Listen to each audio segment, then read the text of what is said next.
brought you by Silver Pumps and Motors. Top quality और consistent performance के लिए सिर्फ सिल्वर पंप्स नाम याद रखना. ఇక సినీ కార్మికుల నిరసనతో ఈ రోజు టాలీవుడ్ లో షూటింగ్స్ అన్ని కూడా బంద్ అయిపోయాయి. ఒప్పందం ప్రకారం వేతనాలు పెంచాలని వర్కర్స్ ఫెడరేషన్ నోటీస్ జారీ చేసింది. 3 ఏళ్లకోసారి 30% పెంచాలని గతంలోనే దిల్ రాజు సమక్షంలో నిర్ణయం జరిగింది అని చెప్తున్నారు వర్కర్స్ ఫెడరేషన్. పెరిగిన సినిమా బడ్జెట్లతో వేతనాలు పెంచడానికి ఇష్టపడట్లేదు నిర్మాతలు. కొంతమంది సినీ కార్మికులవి సాఫ్ట్వేర్ శాలరీలంటూ ఒక ప్రొడ్యూసర్ కమెంట్స్ చేయడం ఆసక్తి కలిగిస్తోంది. 30% కుదరదు అంటున్న నిర్మాతలు 5% పెంచడానికి మాత్రం ప్రస్తుతానికి సుముఖత వ్యక్తం చేశారు. ఇరు పక్షాలు బాగుండాలి, సామరస్యపూర్వక చర్చలు కోరుకుంటున్నాయి 24 క్రాఫ్ట్స్. సినీ వర్కర్స్ కి నెలలో కొన్ని రోజులు మాత్రమే ఉపాధి దొరుకుతుందంటోంది ఫెడరేషన్. ఇక వేతనాల పంచాయతీపై లేబర్ కమిషనర్ ఆఫీస్ కి ఫిలిం ఛాంబర్ ఫెడరేషన్ సభ్యులు వెళ్లారు. వర్కర్స్ ఫెడరేషన్ డిమాండ్ పై ఫిలిం ఛాంబర్ లో భేటీ అయ్యారు నిర్మాతలు సురేష్ బాబు, దిల్ రాజు, అల్లు అరవింద్, మైత్రి రవితో పాటు పలువురు నిర్మాతలు కూడా హాజరయ్యారు. ఇప్పటికే కనీస వేతనాల కంటే ఎంతో ఎక్కువ పే చేస్తున్నామన్న అభిప్రాయంతో ఉన్నారు ప్రొడ్యూసర్స్. కొంతమంది వర్కర్స్ సాఫ్ట్వేర్ ఎంప్లాయీస్ కంటే ఎక్కువ పారితోషికం పొందుతున్నారని అంటున్నారు. ఇప్పుడు ఇండస్ట్రీలో ఇస్తున్న wage we give very high wages. అంటే జనరల్గా మీరు అనలైజ్ చేస్తే ఒక సాఫ్ట్వేర్ ఎంప్లాయీనో ఒక హై వేజ్ ఇండస్ట్రీ కన్నా ఎక్కువ వేజెస్ ఉన్న ప్లేస్లో బ్యాడ్ ఎకానమీ, బ్యాడ్ ఫేజ్ ఉన్నప్పుడు పెంచడం కుదరదు అన్నది డిస్కషన్. మనం ఫ్రీ సొసైటీ, ఫ్రీ కంట్రీలో ఉన్నామండి. ఎవరైనా బంద్ చేయొచ్చు, ఎవరైనా వర్క్ చేసుకోవచ్చు. 30% వేతనాల పెంపు తమకు భారం అంటున్నారు నిర్మాతలు. కానీ 2022లో దిల్ రాజు సమక్షంలోనే ఈ ఒప్పందం కుదిరింది అంటున్నారు సినీ కార్మికులు. జూన్లోనే గడువు ముగిసిపోయిందని, ఇప్పటికీ 4 సార్లు రేఖలు రాసినా కూడా ఎలాంటి స్పందన లేదు అంటున్నారు film federation 24 crafts president Anil.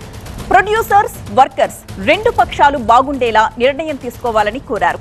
24 crafts లో కనీసం ఒక 13 క్రాఫ్ట్స్ వేతనాలైనా కూడా 30% పెంచితే బాగుంటుంది అంటున్నారు అనిల్. మాకు 2022లో దిల్ రాజు గారి సమక్షంలో అప్పుడు దామోదర్ ప్రసాద్ గారు, ప్రసన్న గారు, సి కళ్యాణ్ గారు, అప్పుడున్న సభ్యులందరి సమక్షంలో మాకు వేతనాలు పెరగడం జరిగింది. ఎవ్రీ 3 ఇయర్స్కి మా వేతనాలు పెరగాలి. మా అగ్రిమెంట్ కూడా వచ్చి 2022 టు 25 జూన్. అలా జూన్ వేతనాలు పెరగాలి కాబట్టి మేము మార్చి నుంచే వాళ్ళని అప్డేట్ చేస్తూ ఉన్నాము. కానీ వారు సంప్రదింపులు ఏమి జరపకుండా జూన్ నెలాఖరులో ఒక మీటింగ్ పెట్టి ఒక నెల టైం ఇవ్వండి, మేము జూలై 31 లోపు మేము ఫైనల్ చేస్తాము, మీరు అడిగిన విధంగా పెంచడానికి ప్రయత్నం చేస్తాము అని వారు చెప్పడం జరిగింది. కానీ ఇరువురు పక్షాలు పిలిచి మాట్లాడుకొని అది కాదు ఇది అని ఒక సయోధ్యగా మాట్లాడే విధానం కూడా అక్కడ లేదని మేము భావిస్తున్నాం. మాకు ఇందాక కూడా ఒక సాఫ్ట్వేర్ ఎంప్లాయీస్ కన్నా సినిమా వాళ్ళకి ఎక్కువ శాలరీస్ ఉన్నాయని చెప్పారు.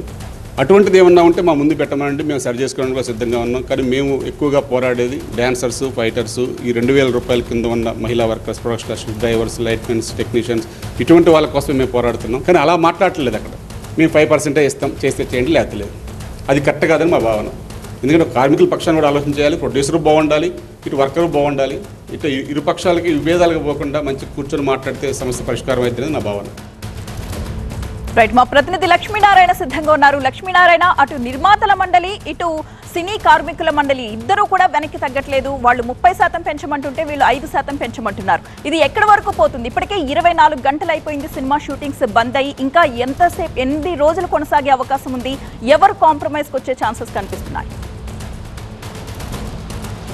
ఈరోజు ఉదయం 6 గంటల నుంచి ఇప్పటి వరకు చిత్ర పరిశ్రమలో చాలా ఉత్కంఠ పరిస్థితులు నెలకొన్నాయి.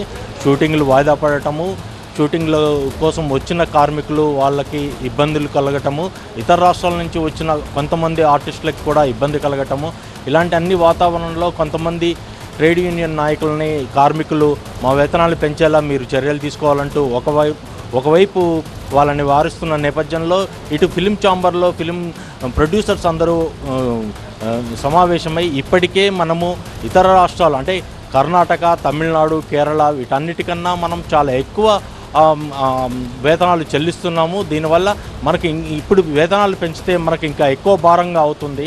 ఇది ఇప్పటికే మనం లేబర్ కమిషనర్కి ఈ విషయాన్ని తెలియజేశాం కాబట్టి ఆ లేబర్ కమిషనర్ చెప్పే అంశాలని కూడా మనం పరిగణలోకి తీసుకొని ఆ 24 క్రాఫ్ట్స్ని కూడా వాళ్ళతోటి ఒప్పించేలా చర్యలు తీసుకోవాలనే విధంగా ఇటు ఫిలిం ఛాంబర్ ప్రతినిధులు కూడా ఉన్నారు.